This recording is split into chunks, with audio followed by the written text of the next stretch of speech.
Assalamualaikum teman-teman. Selamat berjumpa lagi dengan saya Abdul Rahman. Dan masih tetap di channel Abdul Rahman ya. Dan masih tetap juga mengupas tentang seputaran gangguan asam lambung dan anxiety psikosomatis. Nah, di season kali ini saya akan membagikan tips bagaimana cara bekerja untuk orang-orang yang terkena gangguan asam lambung dan anxiety psikosomatis. Nah itu teman-teman ya, nah, makanya bagi teman-teman yang sekarang penasaran tentang videonya, ditambah lagi kalian sekarang sedang merasakan gangguan asam lambung dan anxiety psikosomatis, tolong tonton videonya sampai habis, jangan di skip biar kalian nanti mengerti. Biar kalian nanti paham, dan ketika mengerti dan paham, kalian bisa bekerja walaupun kalian sedang terkena gangguan asam lambung dan anxiety psikosomatis. Dan asam lambung dan anxiety psikosomatis itu tidak menjadi halangan buat kalian saat bekerja. Nah itu teman-teman ya. Nah makanya tonton videonya sampai habis, jangan di skip.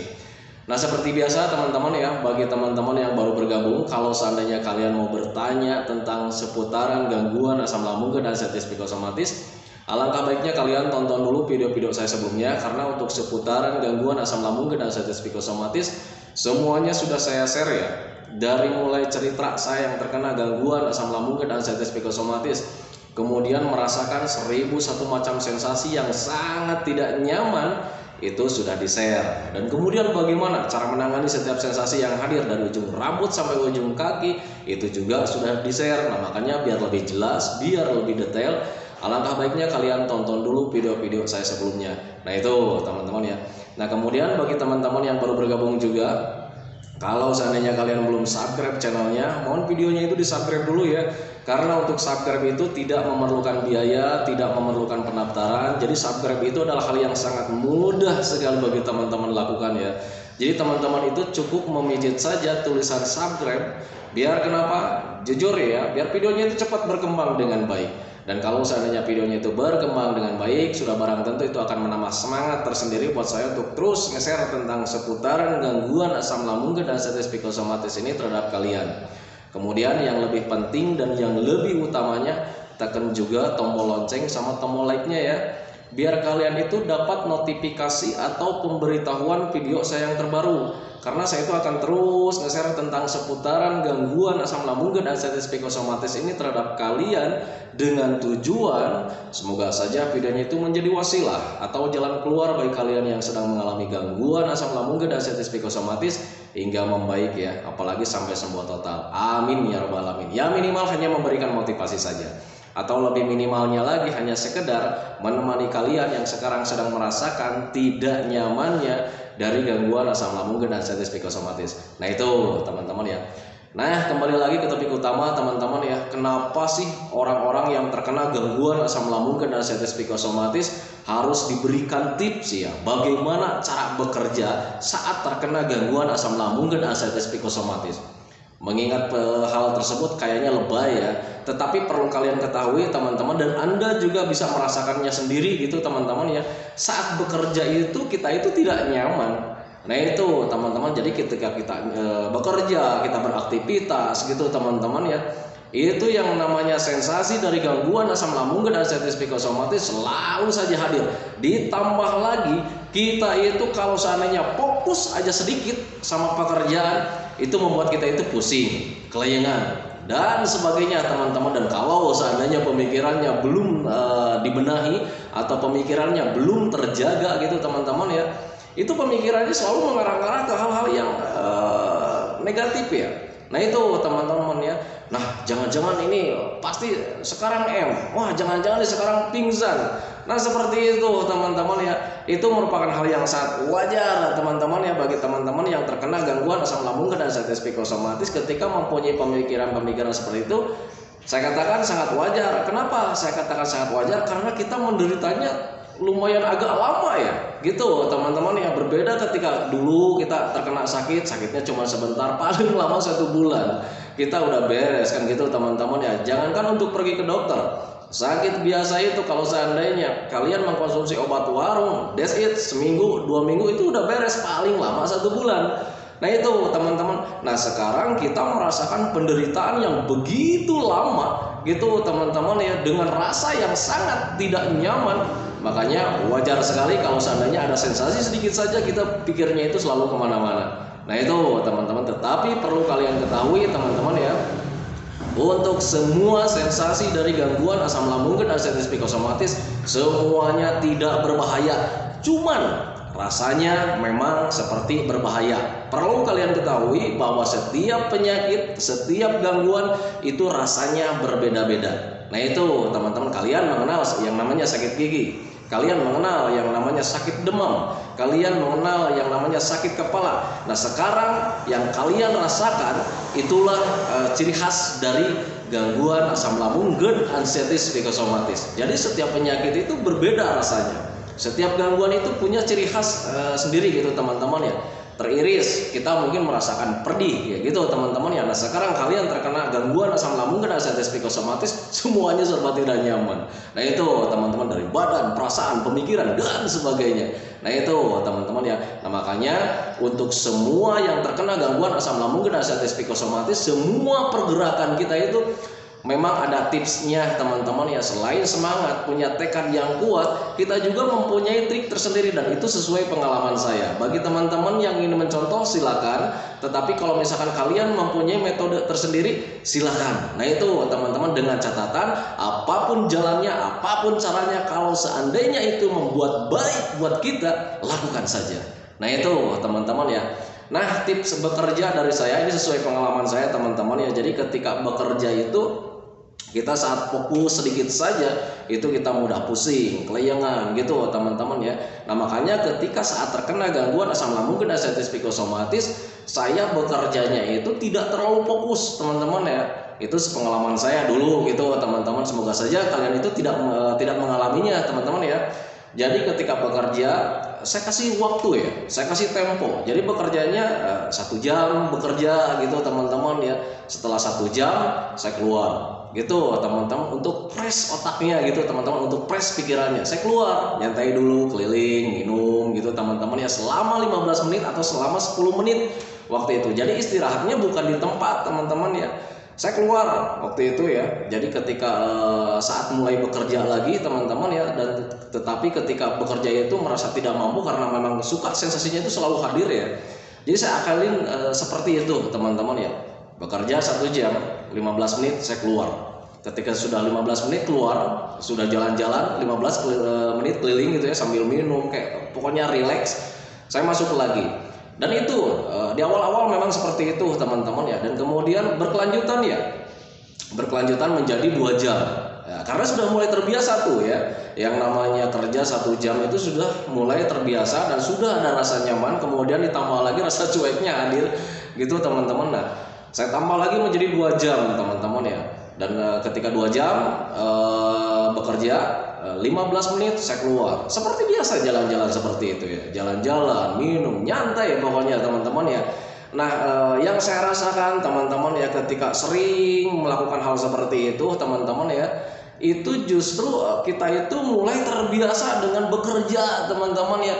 Jujur di awal-awal saat terkena gangguan asam lambung dan arteritis psikosomatis, saya tidak mampu bekerja teman-teman ya. Makanya di video yang terdahulu saya ceritakan bahwa saya itu sempat berhenti bekerja teman-teman ya. Dan kemudian pekerjaan saya itu dihandle sama adik laki-laki yang bisa menghandle pekerjaan saya. Nah itu teman-teman ya.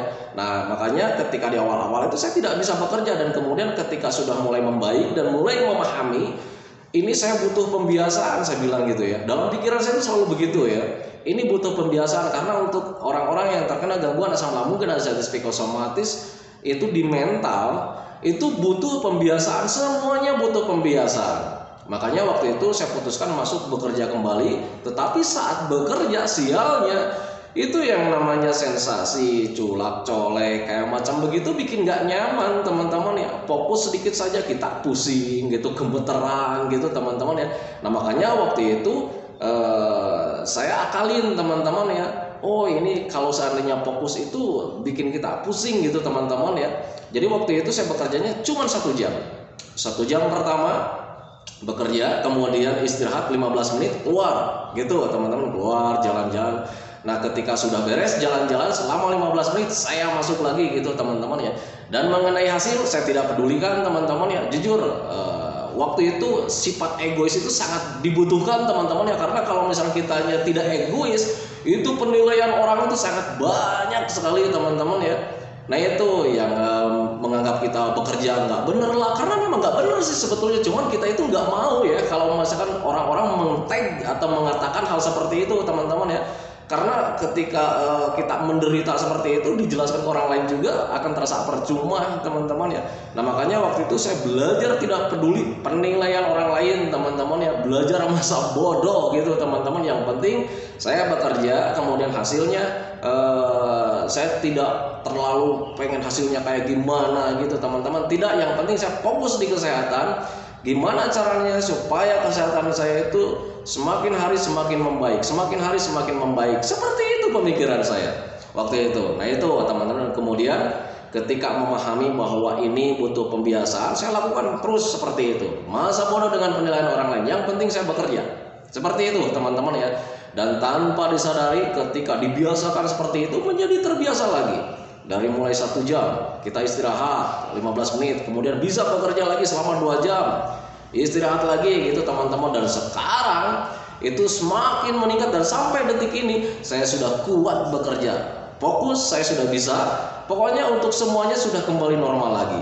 Nah itu teman-teman, makanya bagi teman-teman yang sekarang ingin mencontoh bagaimana sih cara bekerja untuk orang-orang yang terkena gangguan asam lambung dan sensitif psikosomatis, kalian boleh mencontoh saya teman-teman ya. Tetapi kalau misalnya kalian mempunyai metode sendiri, lakukan saja teman-teman ya. Pada intinya bahwa kita itu gimana caranya supaya keluar dari lingkaran gangguan asam lambung dan sensitif psikosomatis. Nah itu teman-teman ya. Nah makanya pahami saja ke sana. Untuk bekerja itu bagi orang-orang yang terkena gangguan asam lambung dan sensitif psikosomatis memang agak sulit teman-teman ya. Jadi agak sulitnya itu gini, jangankan untuk bekerja yang mengeluarkan tenaga teman-teman ya, untuk berpikir sedikit saja itu kita itu mudah gemeteran, mudah lemas. Nah sehingga gangguan asam lambung dan sensitif psikosomatis itu sangat mengganggu sekali terhadap kualitas bekerja kita teman-teman ya. Wajar saja sih sebetulnya ya, tetapi kalau misalkan orang lain menganggap tidak wajar ya nggak apa-apa teman-teman. Makanya butuh masa bodoh seperti itu ya. Nah itu, jadi kita sendiri yang merasakan gitu teman-teman. Memang sangat mengganggu teman-teman ya, mengganggu terhadap kualitas pekerjaan kita teman-teman ya. Nah tetapi bagi teman-teman yang sekarang berhenti bekerja gitu teman-teman, karena memang ada penderitaan gangguan asam lambung dan sensitif psikosomatis, mulai dari sekarang kalian harus bisa melatihnya teman-teman ya. Dengan cara apa? Kalau misal kalian, Pak saya itu saat ini belum bisa bekerja gitu teman-teman ya, latih saja, diawali dengan beraktivitas saja, beraktivitas di rumah gitu teman-teman ya. Tapi beraktivitasnya itu yang menyenangkan, jangan sampai ada yang beban pikiran. Kalau seandainya ada yang beban pikiran, itu membuat kita itu pusing teman-teman ya. Contoh saja lah, contoh kecil. Dulu saat saya tidak bekerja, kemudian saya mempunyai pengertian bahwa ini butuh latihan, ini butuh metode gitu teman-teman, ini butuh pembiasaan. Waktu itu saya melakukan kegiatan teman-teman, melatih mental saya itu dengan cara sering menggambar ya, sering menggambar karena memang hobi saya menggambar teman-teman, hobi saya melukis. Jadi saya dilatih lagi, melukis lagi. Yang namanya melukis itu butuh fokus teman-teman, kemudian butuh imajinasi. Nah ketika melukis itu saya nggak mampu teman-teman ya, pusing banget ya, kelayangan seperti itu ya. Nah makanya untuk melukis hindari saja dulu gitu teman-teman ya. Tetapi untuk gangguan asam lambung dan sensitif psikosomatis semua berbeda ya, berbeda, setiap orangnya itu berbeda. Bagi teman-teman yang enjoy dengan melukis, enjoy dengan menggambar seperti itu ya, lakukan saja teman-teman ya. Karena pada intinya apapun caranya, apapun metodenya, kalau seandainya membuat itu membaik, lakukan saja. Nah itu teman-teman yang harus dihindari itu, kalian itu terlalu banyak berdiam diri di rumah gitu teman-teman ya. Terlalu banyak berdiam diri di kursi, terlalu sering rebahan. Karena untuk berdiam diri dan sering rebahan itu tidak akan membuat kalian membaik teman-teman ya. Ingat, untuk gangguan asam lambung dan anxiety psikosomatis lebih dominan 99%-nya itu dari psikis yang kita terkena gitu teman-teman ya, bukan di medisnya. Kalau medisnya cuma 1%. Nah itu teman-teman ya, cuma 1% untuk di medisnya. Tetapi untuk di psikis 99% itu sangat mengganggu sekali, yang membuat kita tidak nyaman. Nah itu teman-teman, dan makanya perlu kalian ketahui yang namanya psikis, yang namanya mental itu butuh pelatihan. Nah makanya latihan dari mulai sekarang, bergerak dari mulai sekarang. Nah itu teman-teman, jangan terlalu sering rebahan. Kalau seandainya kalian sering rebahan, terlalu merasa-rasa, kapan kalian mulai membaiknya? Kapan kalian akan melakukan pelatihannya? Karena untuk gangguan asam lambung dan anxiety psikosomatis semuanya butuh pembiasaan. Kalau misalnya kalian seringnya rebahan, nanti kalian akan terbiasa dengan rebahan teman-teman ya. Gitu. Jadi ketika ada sensasi kalian rebahan gitu ya. Kalian ada malesnya, rebahan juga gitu. Mau sampai kapan? Gitu teman-teman. Makanya mulai dari sekarang bergerak. Nah itu teman-teman ya. Nah kemudian ketika bergerak, kalau seandainya ada pusing juga, tipsnya tadi sudah saya katakan, selama 1 jam misalkan bekerja, 15 menit istirahat gitu teman-teman ya. Karena untuk orang-orang yang terkena gangguan asam lambung dan anxiety psikosomatis termasuk saya, waktu itu selalu ada pemikiran ya, ini gimana nih untuk bekerja, sementara saya itu kepala rumah tangga gitu ya, harus menghasilkan yang namanya nominal gitu teman-teman ya, karena ada yang harus dibiayai, tetapi keadaan saya itu begini gitu kan ya, terkena gangguan asam lambung dan anxiety psikosomatis yang rasanya sungguh nikmat sekali. Nah itu teman-teman ya. Nah makanya waktu itu saya paksakan bekerja. Kemudian ketika dipaksakan bekerja ya subhanallah ya, itu yang namanya sensasi kelayangan, cemas, was-was, gelisah, pusing dan sebagainya itu hadir teman-teman ya. Tetapi kalau misalkan diakali seperti itu, 1 jam bekerja, 15 menit istirahat, kemudian bekerja lagi, biasakan seperti itu, nanti terbiasa. Kemudian ketika terbiasa kalian bisa nambah jam gitu teman-teman ya. Nambah jamnya itu tanpa direncanakan, tanpa kita bikin schedule atau gimana gitu teman-teman. Dan untuk nambah jam bekerja itu hadir dengan sendirinya, karena rasa cuek dan rasa nyaman itu hadir teman-teman ya. Nah itu, nah makanya pahami saja ke sana. Jadi untuk orang-orang yang terkena gangguan asam lambung dan anxiety psikosomatis, apakah bisa bekerja? Kalau seandainya kalian medisnya sudah tidak ada, cuman di psikisnya saja dengan tanda kayak macam kelayangan hadir sedikit-sedikit gitu teman-teman ya, kemudian rasa cemas datang sedikit-sedikit gitu ya, kemudian ada pusing juga sedikit-sedikit, tetapi untuk medisnya sudah tidak ada, saya rasa kalian harus mulai bergerak dan mulai bekerja. Tetapi ada orang-orang juga yang terkena gangguan asam lambung dan anxiety psikosomatis suka bilang, Pak, takutnya berbahaya. Untuk gangguan asam lambung dan anxiety psikosomatis, di awal-awal video sampai video kali ini juga saya selalu mengatakan, untuk semua sensasi dari gangguan asam lambung dan anxiety psikosomatis tidak berbahaya sama sekali, hanya mengganggu saja. Kalau seandainya asam lambung dan anxiety psikosomatis sensasinya itu berbahaya, kalian sebetulnya tinggal gampang saja menyadarinya. Tengok keadaan kalian saat ini. Kalau seandainya saat ini kalian masih hidup, berarti itu fix untuk asam lambung dan anxiety psikosomatis sensasinya tidak berbahaya, hanya mengganggu saja. Pak, saya itu udah 7 bulan, apalagi udah 7 bulan. Pak, saya udah 1 tahun, udah 2 tahun, apalagi yang udah lama. Kalian harus menyadarinya ke sana. Apakah kalian sekarang masih hidup? Kalau seandainya masih hidup, itu menjadi patokan buat kalian bahwa gangguan asam lambung dan anxiety psikosomatis itu tidak berbahaya, hanya mengganggu saja. Yang kalian butuhkan adalah keluar dari zona sensasi yang tidak nyaman ini, teman-teman. Dengan cara seperti apa? Sering melakukan aktivitas saja, teman-teman ya. Aktivitasnya yang menyenangkan, teman-teman ya. Tetapi kalau misalnya kalian terlalu merasa-rasa, ada sensasi sedikit, kalian terlalu merasa-rasa, bahkan tidak ada sensasi juga, kalian selalu berandai-andai, selalu berharap-harap gitu teman-teman ya. Nanti sensasi hadir lagi nggak ya? Nanti kelayangan hadir lagi nggak ya? Nanti rasa ini hadir lagi nggak ya? Tanpa disadari itu kalian itu berharap-harap, teman-teman, berharap-harap karena ketakutan takutnya beneran terjadi. Dan tanpa disadari kalau seandainya kalian berpikir terus seperti itu, takut sensasi datang, sensasi ini hadir lagi enggak, psikosomatis kalian itu berjalan lagi.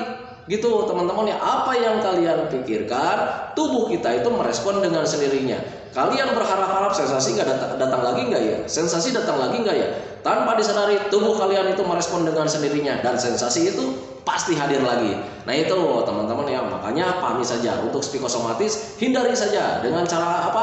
Masa bodoh. Yang penting bergerak, bekerja, melakukan hobi-hobi yang menyenangkan, melakukan aktivitas yang menyenangkan. Biar pemikiran-pemikiran negatif itu tidak datang teman-teman ya. Coba kalau misalnya kalian berpikirnya, besok saya sembuh, nanti saya sembuh, besok saya sembuh, nanti sore saya sembuh. Nanti tubuh kalian itu merespon dengan sendirinya dan tanpa disadari kalian sembuh teman-teman ya. Nah itu, makanya pahami saja ke sana. Nah itu teman-teman ya, video dari saya tentang tips bagaimana bekerja untuk orang-orang yang terkena gangguan asam lambung dan sensitif psikosomatis. Karena ketika bekerja itu di sisi lain kita butuh pekerjaan, karena ya namanya manusia butuh pekerjaan lah untuk menghidupi keluarga gitu teman-teman ya. Tetapi di sisi lain kita mempunyai gangguan asam lambung dan sensitif psikosomatis yang belum membaik. Nah itu teman-teman ya, tips dari saya seperti itu. Lakukan saja bekerja, jangan pernah berharap hasilnya gimana gitu teman-teman ya, nggak usah, yang penting kita bekerja saja. Kemudian selang 1 jam kalian istirahat, keluar, istirahat keliling dulu gitu teman-teman, mau di luar kayak nongkrong kayak gimana, yang penting supaya rileks dulu pikirannya. Dan ketika itu sesudah istirahat 15 menit kalian masuk dulu gitu ya untuk bekerja kembali gitu teman-teman ya.